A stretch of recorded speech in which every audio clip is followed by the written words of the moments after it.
So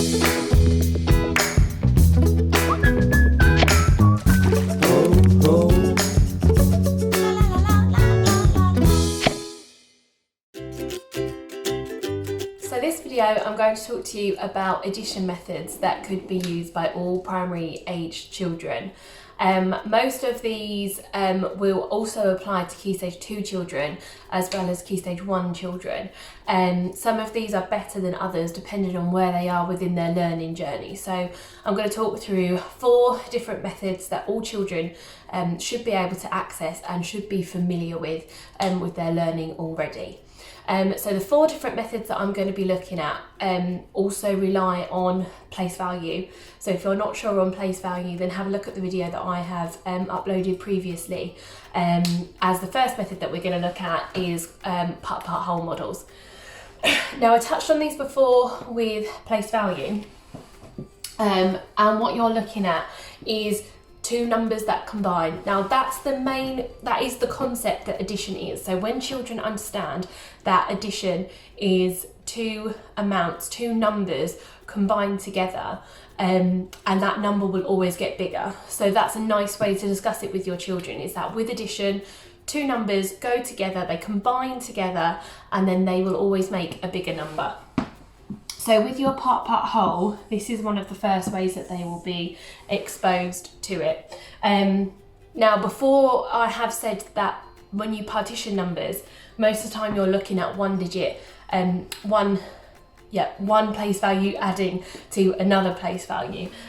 So that could mean that it's just 10s and 1s. Now that's a good way to start with place value, but when you're looking at addition, it's important that children recognise that you're not always just adding hundreds and 10s and 1s or 10s and 1s together, that numbers can be mixed. So this is where you can use drawings to help them as well. So say we had a number sentence, and we use number sentence instead of sum. Some of you might have been taught that it was you make a sum, but that's only with addition. So if you are going to talk about, I would get used to using the phrase number sentence. So this number sentence, we're going to add 24 and 12. Now the reason why I've chosen these 2 numbers is because this won't bridge or go over 10. That's a really important concept to remember when you're introducing number and when you're introducing addition, because it's a really hard concept to understand going into the next 10 or going into the next 100. So I'd say when they're quite early on in this process, I would make sure that you're only choosing numbers that don't go into the next 10. So for instance, if I was going to do 24 and 12, in 24, in 1 I would put 24. Now you can either write numbers, again it depends where your child is with their learning journey. So you could write the number 24 add 12. However, if they're not that far along in their journey, that's not going to make sense, because it's too what we call abstract, because it's numbers, and they will need to understand what those numbers represent. So a great way to do this is by drawing the Deans next to it. So you've got 24 and then you would add your 12. So part-part wholes are great for understanding that this number and this number, when they are then combined, then they will make a whole number. So this method is all about combination of numbers, understanding that addition is when the numbers get bigger because they go together. So 24 and 12, like I said before, always start counting with your 10s first when you're looking at this type of method, mainly because it's easier to then add your 1s rather than counting your 1s and then having to jump 10s. That's a really tricky concept if your child is maybe year 1, start of year 2, possibly, year 3, depending on their understanding. So I'd go 10, 20, 30, and then go back and count my 1s. 31, 32, 33, 34, 35, 36. And then this would just make me understand that 24 add 12, because they have been combined, makes the number 36. Now, You can do this with 3-digit numbers as well. And like I said, all you just need to do is make sure that you have got 3 parts. So if I take these parts off, and then I can change this number sentence to 236 and 521. Again, these numbers aren't bridging, they are not regrouping to make a different 10, because it's really important that they understand this part first before they go on to another set. So if you are giving your own numbers, just make sure you're understanding what type of skill you want them to apply. Do you want them to count past the 10, or do you want it to stay the same? So with this one, we have got 236, that's my first number, and 521. Now, for this, if you're going to draw your deans, you need to make sure that or your base 10, then you need to make sure that you are drawing the hundreds clearly, and the tens and the ones. You don't want them to get confused as to what 100 and what a 1 is. So I'm going to draw this like this. So that is my 230, 1, 2, 3, 4, 5, 6, 236, and then my 521.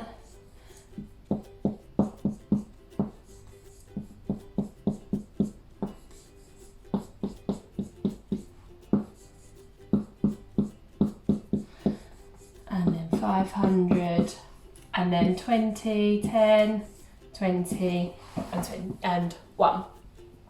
Now, as you can see, that's taken a little while for me to do. So when you're choosing a method for your child to use, you want to know whether you want their understanding to be clear, or do you want them to work on their fluency? Because fluency is all about ability to do it quickly, and usually that's mentally as well. So this one is mainly for understanding. So I would use this if they're at the beginning of their journey of adding 3-digit numbers, or if they're at the beginning of understanding how to add numbers together. This is mainly just to get that concept of that addition is combining numbers together. So like I said, I would start counting, and a really good trick to try and get your children to understand, and with maths, this is what I would say is it's okay to teach, it's okay to tell them how to do it, but most of the time we need to experience to be able to learn. Being told something, it doesn't go into your long-term memory, but finding out and figuring for yourself. So it might just be a way to say, or maybe try, or I wonder, because they're going to be more likely to remember if they're experiencing it for themselves. So 100, 200, 300, 400, 500. So I'm going to start with my biggest number this time, because it's easier to add numbers together when you're starting with your biggest number. Now, if they're experienced with their number understanding, then they should be able to go, oh, that's a bigger number, that is 500, then I only need to count on. So 500, 600, 700. So it's 700, 10, 20, 30, 40, 50. 1, 2, 3, 4, 5, 6, and 1, that makes 7, so it's 757. So that is part whole models.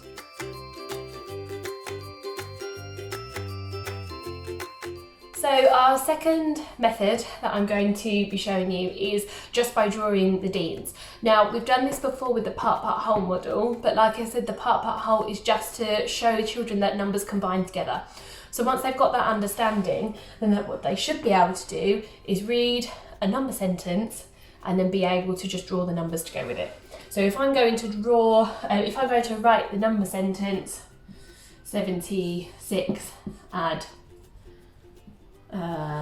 32, then what I need to make sure that I'm doing is using the right place value.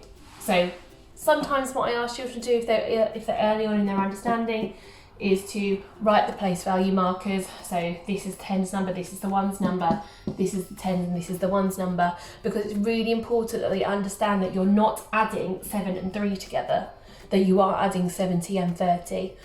If they don't do that, that's going to really mess with their place value understanding, and they're more likely to write their answer incorrectly, even though the maths that they might have done was right. So with this, it's all about partitioning. So understanding that you've got 10s and 1s in both numbers. So write each number by itself, but use the Deans to help you. So you might draw 10, 20, 30, 40, 50, 60, 70, and then 1, 2, 3, 4, 5, 6. And in this one, we've got 10, 20, 30, 31, 32. So it's very similar to the one we did before, but all we're doing is just we're getting rid of that bar model, that part whole model. So then you can start counting 10, 20, 30, 40, 50, 60, 70, 80, 90, 100, 101, 102, 103, 104, 105, 106, 107, 108. Now this, I would say, is at the beginning of year 3, very, very end of year 2, because you're starting to now introduce 3-digit numbers. So like I said before, you need to make sure that you're thinking really carefully about what the skill is. This is bridging, this is going into a new 10, this is going into a new place value. So it's not just numbers, is what I need you to understand. It's not just numbers. Each number has a role to play, and it will change the skill that you are requiring your child to do. So that one's really simple. You can apply it into 3-digit numbers. You can even apply it into 4-digit numbers, but there are better ones. So I would say this is the next step on from drawing a part-whole model. So drawing Deans.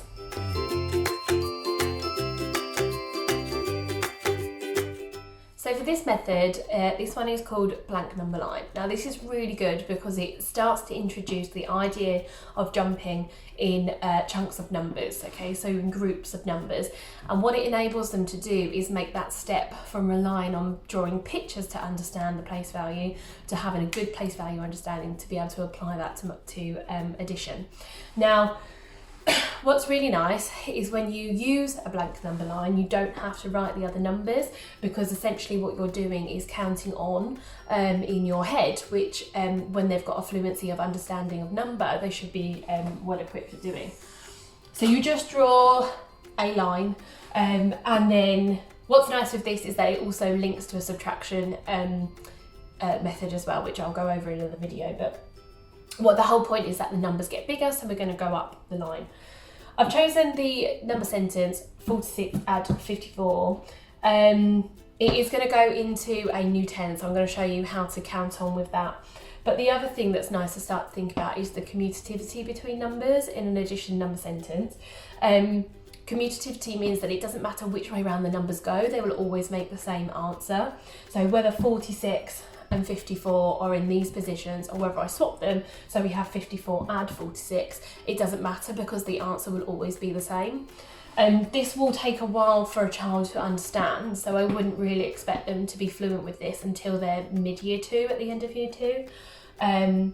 But it's a nice thing, it's a nice concept to start getting them used to, because it will help them later on when they get to really tricky additions. It means they don't always have to start with the lowest number as well. So here I would expect to go, what do you think is the biggest number? What number are you going to start with? And hopefully they would say 54. So 54 would be written at this end. And the reason I choose this end, so the reason I chose the left hand side, is because when we add, the numbers get bigger, so we're going to move to our right. Now, with this, you have to think about partitioning as well, because we're counting in jumps, so we need to know what size jumps we're going to be doing.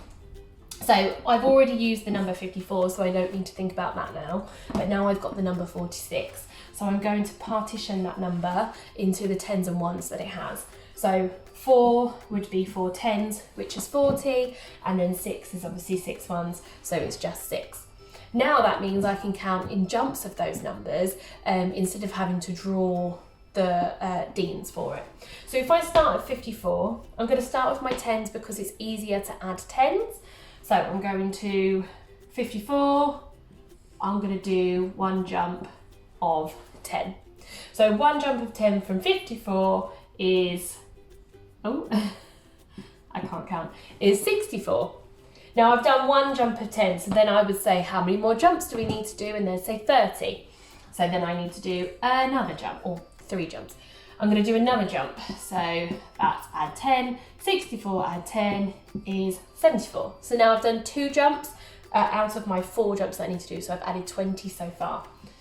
Going to add another 10 because then that makes 30 and I've got 84. And then I'm going to add my last 10, which is 94. So then I don't have to think about 40 anymore because I've already used it. My last part is the 6, so 94. Now, there's two ways you can do this. If your child is early on in their understanding of number, then they can partition that into 6 jumps of 1. If they are able to count in their head, I would say do a jump of 6. So it just depends where they are. If you were going to do 6 jumps of 1, then this is how it would look. You do add 1, so 94 add 1 is 95, then another jump of 1, 96, another jump of 1, 97, another jump of 1, 98, so that's 4, another jump of 1 is 99, and then another jump of 1 is 100. So that's how that one would look if you were going to partition it into little numbers. Now, like I said, this can be used further up in year groups as well. And that's because you can also do it with hundreds and thousands as well. If your child is working with thousands, then I would suggest using the next method that's coming along if their understanding of number is solid. If they're still a little bit iffy, then I would use this. But really what we're looking for when they come to year 4, year 5 is that they have a good fluency of addition, because that will help them with their other aspects of learning too. So like I said, this isn't set, but that's what I would suggest. So let's do this for a child that would be working, say, year 3 and just beginning of understanding of hundreds. So I'm going to add these two numbers together. So 384, add 100, and let's say 13. So which number am I going to start with? Well, like I said, choose the bigger number, then you've got less to add. So I'm going to start with 384, and it starts at the same end because we're still adding. I can now stop thinking about 384, and then I can partition this into 3 parts. So how many hundreds, how many tens, and how many ones. Now I can add them. Start with your biggest, so 384, add 100 would be 484. All that changes is that hundreds place value. Then I can add my 10, so that would be 494, and then I can add my 3, and this is where you would then add in your head, so that it will be 497. So that's one way, or actually that's a couple of ways that you can use a blank number line.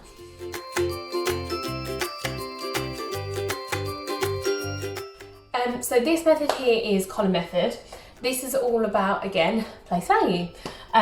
This method can also be used for subtraction, but obviously you would take away the numbers rather than adding them. I imagine that many parents would be familiar with this method because it's what you probably would have been taught when you were at school. But I would just say, like before, just remember the place value of those numbers. So for example, I've got the number sentence 52 add 13. Now when I put these in, it's really important that I remember that this is 5 tens and 2 ones, and this is 1 10 and 3 ones. And I also need to remember that I've got to put the operation there, so the symbol of the operation, because many children can make very silly mistakes where they don't think about the operation that they're doing. So they know that it's add, but they start to take away because they haven't remembered, so they haven't written it there. And they say they were doing subtraction before in like an arithmetic quiz. It's a very common mistake that they won't think about the operation. So it's good to put it there just as a little reminder for them. When you start teaching this method from a young age, so about year 2, we always show it pictorially first. So I would get them to draw their deans for it. So if I'm adding 2 ones and 3 ones and 5 tens and 1 10, then I would draw the 5 tens to the side and then the 2 ones to show 52, and then I would do the same where I draw 1, 10, and then 3 ones. So then I'm going to add them together. So I know that I'm going to add 2 and 3 because they are ones, so 2 and 3 make 5. So my answer goes at the bottom here. Now, when you come to your 10s, like I've said before, you need to remember the place value. You're not adding 5 and 1. You are adding 50 and 10. And that's why drawing it will help to understand that even though that's written as a 5 and a 1, because it's in the 10s column, because it's 52 and not 52. So just make sure that they understand that. So then I can add my 5 and my 10, so 10, 20, 30, 40, 50, 60, and then I know there are 6 10s in 60, so that's where I'd write it down. So we've got 65. When children have a better understanding of how to use column, then I wouldn't get them to draw the Deans every time. And I've used this with year 3 children, and their understanding of number is fine, so they don't need to see that that's 100 and that's 10, that's a 1 by drawing it. They just know, but what they find it hard to do is add those big numbers all together. So for this one, if I'm going to add 425, add 391. Now, this is where it changes, because what's going to happen is that my 10s are going to go into a new 100. So this will show you when you need to regroup numbers, so when numbers go over a certain amount. This is when it can be useful to have the base 10 Deans, like the physical ones, when you first start to teach this, because they will have too many of one item to be able to then add. So I'll show you where this comes into it. So for this one, I need to do hundreds, tens and ones column. So I'm going to do 425, add 391. And remember to use that add symbol. So we start off nice and simple, 5 add 1, 6, I'm not changing. Now, 2 and 9. They should know their number bonds to 10, so they should know that 9 add 2 is going to take them over 10, because 9 and 1 always make 10. So when I've got 9 and 2, that now becomes 11.